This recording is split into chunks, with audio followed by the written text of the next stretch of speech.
Olá, tudo bem? Escuta, vamos conversar um pouquinho então a respeito dessa prova do Einstein. Eu queria começar batendo um papo com você a respeito da redação, né?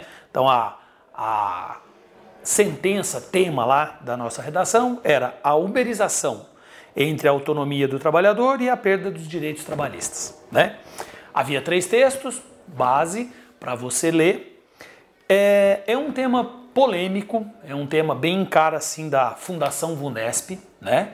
Que é quem elabora a prova. É um tema bastante atual e a gente poderia levantar uma discussão no seguinte sentido, né? Por um lado, a uberização ela oferece uma alternativa em momentos como em momentos em que há um alto índice de desemprego, né? Por exemplo, eu poderia ir por aí, seria uma alternativa essa uberização, né? Por outro lado, uma coisa negativa que é uma supressão de direitos trabalhistas.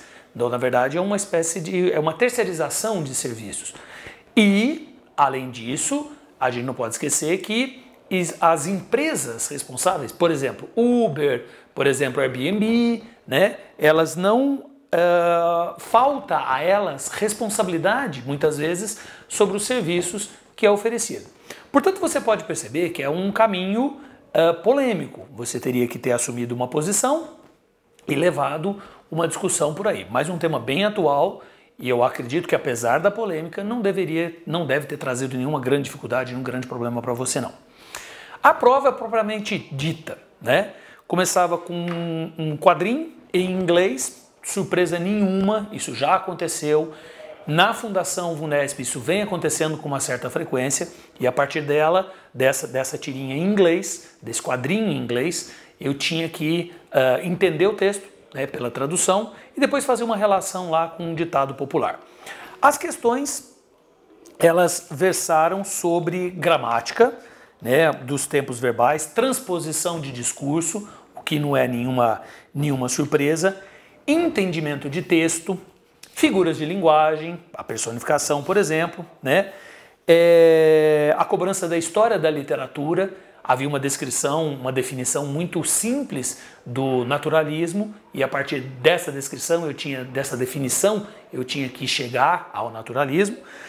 Mas a única coisa que nos chamou bastante atenção nessa prova foi a questão número 8.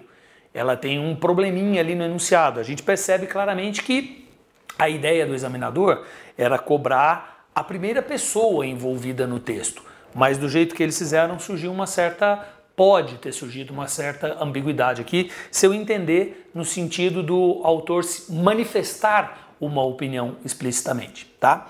No geral, exceção feita a essa questão, no geral, uma prova bem feita, uma prova bem elaborada, uma prova tranquila e que não deve ter trazido grandes problemas não. Tá ok? É só isso então. Grande abraço.